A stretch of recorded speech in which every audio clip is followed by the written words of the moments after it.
Why were we subjected to seeing Big Daddy V and no sure what the fuck? But at least the winners were who they were supposed to be. And this ain't the chamber, this ain't the chamber, this ain't the chamber of love. Tonight we ride on the road to WrestleMania 24. I'm John Renton with the Retro Review of WWE No Way Out 2008 from Paradise, Nevada. Even though it was titled as Las Vegas, let's just ignore Vegas geography or Nevada geography and talk about the fact that this show has some memorable moments and some stuff that really didn't even belong on pay-per-view. Barely belonged on ECW TV because some of it was kind of absolutely shit. That being said, the memorable stuff does outweigh the bad. Let me know your thoughts on this show in the comments, please. And if you guys got that song reference from that very, very butchered intro, I fucking love you guys. Anyway, the dark match was Kane versus Shelton Benjamin. And given some of the stuff that was allowed to be on the main broadcast, that's kind of disappointing. So there were 15,240 fans, but I'm sure that they announced that at, more capacity than it actually was, or maybe they were right on the goddamn money, because this was a pretty goddamn hot crowd. And the video package with chamber highlights and everything, the most satanic structure that wasn't in suburban Georgia in June of 2007. If you get it, you get it. So JR and Lawler were calling the Raw action, and Cole and Coach were calling the Smackdown action. So basically, as far as this point, they had pretty much three proper commentators, because Cole at this point, while he wasn't great and was getting to the soundbite stage, wasn't as annoying as he would end up being, but Jonathan Coachman was fucking terrible on commentary. He's fucking terrible as a TV personality and a goddamn idiot. And so Cole basically had to call the goddamn show by himself. So we start with CM Punk against Chavo Guerrero, dropping the junior for the WWE CW Championship. Let me say that again. The WWE CW Championship that already didn't start in the best way, even though Rob Van Dam was a champion for a little bit, and then it went to Big Show, then it went to Bobby Lashley, and then Bobby Lashley ended up leaving sometime in later 2000. Well, actually, he got injured in the summer of 2007, and then ended up leaving the company right around this time, I believe, so January or February of 2008, and wouldn't return for basically a full damn decade, but he would have a hell of a goddamn career in Bellator and a couple stints in Impact. But this isn't about Bobby Lashley. Let's talk about the WWE CW Championship a little bit. Vince McMahon was champion, and then they gave it to John Morrison, or Johnny Nitro, or Johnny Impact, or Johnny Lucha Underground. And basically, they were giving him a whole, I know that wasn't his actual name in Lucha Underground, Johnny Mundo, but the whole point is a lot of this was really ridiculous. And I'll just tell you something. I had an expert opinion weigh in during this match, and he wasn't very happy. He also, he wasn't really a fan of Chavo Guerrero being the WWE CW champion, were you? And you don't even know who Chavo Guerrero is. You did wonder why he was on AEW television. You asked me why he was there, and he didn't understand why I told him that. By the way, this is the producer, for those that are unfamiliar. Adopt, don't shop. Why do you hate me? Am I going to have to give you cooked chicken to basically, placate you? He's right here. Okay, there we go. All right, had to put him up there. Anyway, so yeah, they really thought that Chavo was a great idea to be the WWE CW champion. I'm calling it WWE CW because it was fucking terrible that he was the champion. It was fucking goddamn stupid. Punk certainly went on to do bigger and better things. It wasn't bad. It was just typical. The crowd loved Punk. There was a Rana off the top countered, and Chavo hit the frog splash 1, 2, 3. All right, let's move on to something better. Cole and Coach calling the Smackdown action. Okay, as I said before, Cole at this point wasn't the super annoyance he would end up being. Still wasn't great. Ray was telling Mike Jeff Harvey Adamle. Adamle apparently was in the beginning stages of CTE when they, decided to hire him. And given the fact that I saw him live at a show shortly after a pretty goddamn bad breakup, I should say, I do remember Mike Adamle not having a goddamn clue what the hell he was doing, and he was in over his goddamn head, as Lit said for, the Titan AE soundtrack, sung rather. And Ray said he had no intention of hitting Vicky Guerrero and everything. Could we bring back Eddie and just put Vicky in his place, is what I say. And he's wrestling with a torn bicep. Here's Floyd Mayweather, fresh off of hitting his baby's mama while his son saw. And if you don't fucking believe it, the article's out there. He fucking did it. I don't care how great of a boxer he is. If you're going to do that shit, you deserve every bit of ridicule you get. Elimination Chamber match for a world title shot at WrestleMania 24, where everybody will get on the floor and do the Palm Tree Dinosaur. MVP Big Daddy V with Matt Striker, Great Khali versus Finlay, Batista and Undertaker. And I made it sound like it was a 3-on-3 match. No, it's actually 6 men, human centipede together, 4 in pods, 2 starting off. So you had 2 stars, 1 great talent in Finlay, 1 pretty good talent in MVP, who did do a lot better outside WWE than he was able to do in the last year or so of his WWE contract, at least as far as an active wrestler. He's been a manager / wrestler since coming back. Was an IWGP Intercontinental Champion in New Japan. I believe maybe he was the first. I couldn't remember if he was the first or he was the second. I'm trying to remember. But you have 2 jokes. Khali had no business being in this chamber match, and Big Daddy V, nothing against Viscera, Mabel, whatever name you want to call him. Why did they insist on making him shirtless? Was Vince like, he looks like a giant manatee. Let's just have him out there shirtless. Ha ha. But anyway, this wasn't good.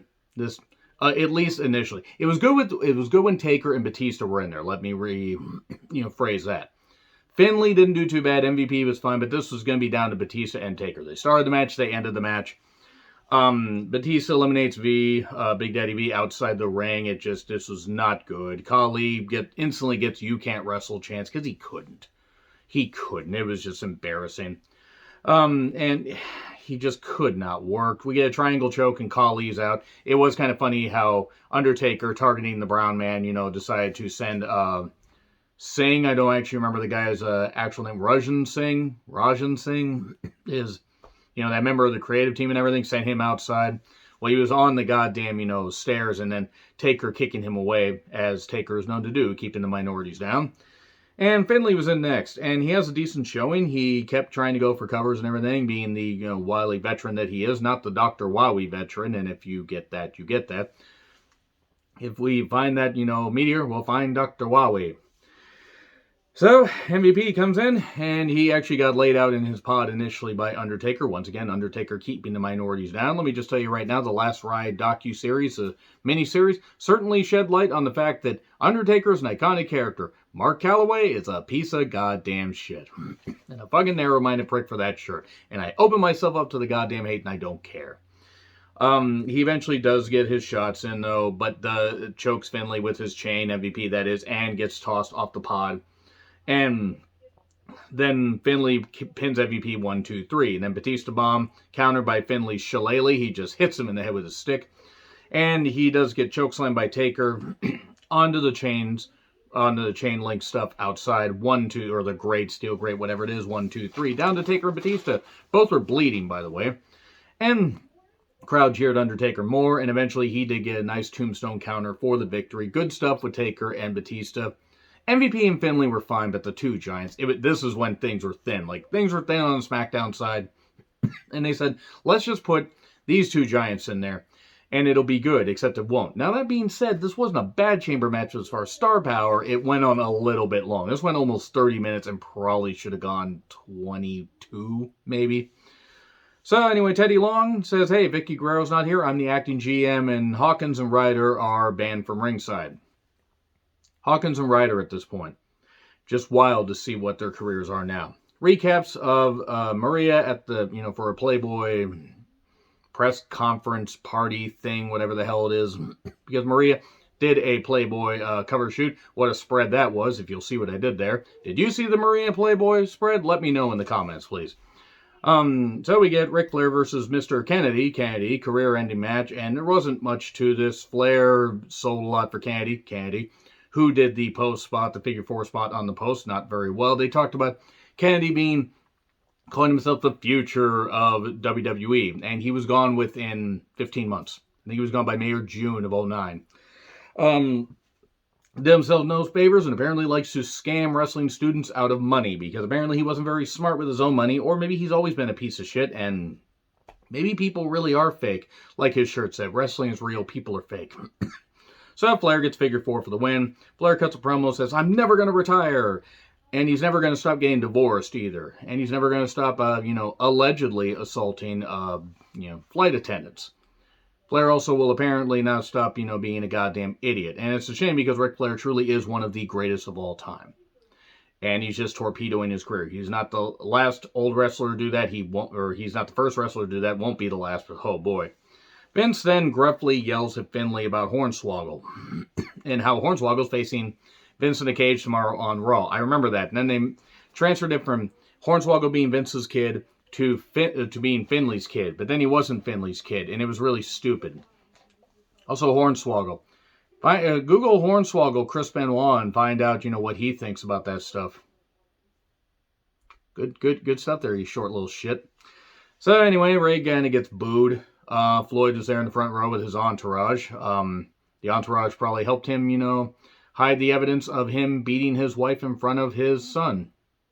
I'm not going to forget that. I don't care how great Floyd Mayweather is as a goddamn boxer. You put your hands on your goddamn partner, you deserve fucking ridicule. Stone Cold Steve Austin, same goddamn thing.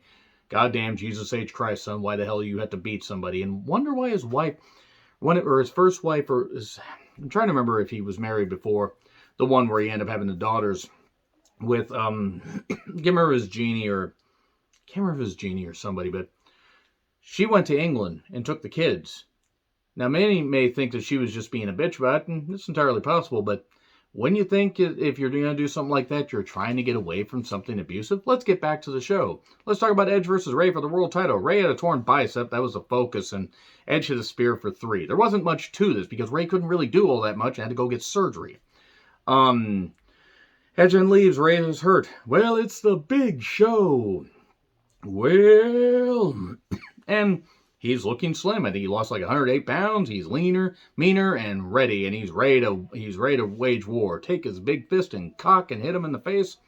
And then he goes after Ray. And he points at Floyd and says, ha, this is your boy. Ha, this is your boy. This is your boys. This kind of stuff. And then eventually he's choking out Ray. And Floyd and his entourage get in the ring. And, Big Show shoves him. Pretty well-built stuff. This is one of the better things on the show. Even as much as I do knock Floyd, and will continue to knock Floyd because he's a piece of shit. Also, somebody had to read to him what he was able to do and everything, because Floyd, for all that goddamn money, probably wasn't very goddamn smart. Knew how to make money, and that's it. So anyway, Big Show shoves him. It's like, he gets down on his knees, like, come on, no, you could just hit me. Hit me. What are you doing? Wait for it. Come on. And then Floyd hits him with a bunch of fast punches, busts his nose and everything. He's bleeding. He's running over. Big Show's running over these security guard guys. It's amazing. Shane's trying to calm him down and everything. Good stuff. This was good stuff. This was a great way to build up to that feud. Or that eventual match. But just Show running over those 250 to 300 pound guys. Pretty big guys. And Big Show's just like, no, physics. You go there. And I blame Dominic for this somehow, for this happening to Ray and this segment, happening. Don't ask me why I blame Dominic. I don't understand either. So, Cena versus Orton for the WWE Championship. Cena had returned months earlier than scheduled from a torn pec. I honestly think that they kind of overdid it, and that Cena was going to be back sooner, or Cena had remarkable recovery powers. Nothing to do with the drug policy. Or maybe Cena is just superhuman. He's not superhuman. And I will forget this joke today. So that was a terrible version of Skillet's Hero. So, as expected, it was good. The crowd was very much into it, and Orton eventually ended up getting himself disqualified by slapping the referee. Cena was upset, laid him out with the FU and the STFU. This is back when he sort of put a little bit of effort into the STF, and then Cena was going to end up, getting his shot again, being put in a triple threat at Mania 24, where nobody wanted to see it because the lights cut out, because there was a storm, because doing shows in an open-air stadium in Florida has its problems. Triple H and Shawn discuss what they're going to do tonight. They say, no friends, only an enemy. See, you're an enemy in front of you. Elimination Chamber match for a WWE Championship shot at WrestleMania 24. Triple H, Umaga, Umanga, as I always end up almost saying, because William Regal saying that was always funny. JBL, Jeff Hardy, Chris Jericho, Shawn Michaels. Jericho and Shawn start off teasing us as to what we're going to see with their tremendous feud a little bit later in the year. Even though we got to see them, take off and do some good stuff at, building up to Mania 19 and a little bit afterwards. So, Umaga was next. He lays everybody out, does a nice double Samoan drop to a good pop. Then they have to go 2-on-1. Shawn getting the crossface. God, somebody getting the crossface in a satanic structure to make somebody tap out and the referee isn't there. God damn it, Benoit, your influence lives on. Shawn was bleeding a lot. Seriously, he was bleeding a lot here. JBL was in 4th to indifference because nobody cared about JBL at this point. Triple H was in at number 5 to a pop, goes after Umaga, and everybody, boom, boom, boom, he's just hitting him, time to play the spine buster game. And then we get a code breaker, and JBL gets pinned. JBL goes outside, gets some chairs, runs back in, cracks everybody over the head, including Umaga. So Shawn's bleeding more, Triple H is bleeding, Jericho's bleeding, and he leaves. Jeff comes in to a pop, he goes after everybody. Shawn just, again, bleeding like absolutely crazy. Umaga does the butt bump, knocking Shawn Michaels through the plexiglass, and then Jeff with a Swan Ronson, hits Swanton off the chamber pod, and gets the victory, or rather, Chris Jericho ends up taking the pin because Jeff, in his infinite wisdom, always is hurting himself. Jericho gets the pin, but then sweet chin music to Jericho. Jeff Hardy gets the pins. Everybody's stealing everybody's pins. And then Jeff hits a twist of fate on Shawn, and Triple H tosses him out. Hits pedigree, 1, 2, 3, down to Triple H and Jeff Hardy. They go back and forth, boom, boom, boom, boom. A chair gets introduced, and eventually Jeff Hardy gets sent onto it, and then gets hit with a pedigree on it. 1, 2, 3. Triple H goes on to, basically get the WWE Championship shot at WrestleMania 24. And Jeff Hardy would be suspended soon after this because he was the Intercontinental Champion. He would lose the championship, and then the idea was he was going to be the Money in the Bank winner. But nope, he had to end up getting popped for whatever violation. Jeff's clean now, apparently, and he's fine. But at that time, boy, he really fucking screwed up there. He got it on his own, and whatever, it is what it is. He's clean now, that's what matters. This was a pretty good, featuring of the Elimination Chamber concept. Definitely when you could put blood in there, accidental or otherwise. But regardless, it's kind of a little bit, it's kind of a little bit ridiculous. So I will say in closing, he wishes you a very good day, don't you? You hate me. Why do you hate me? Hey, I'm talking. He wishes you a very good day, the producer. Okay, there we go. Anyway, yeah, agree, disagree with what I said. Like, share, subscribe, Twitter handle, and kitty tail. Not in the description, that is. I'm John Rickland. That's the cat's tail. And I will see you soon.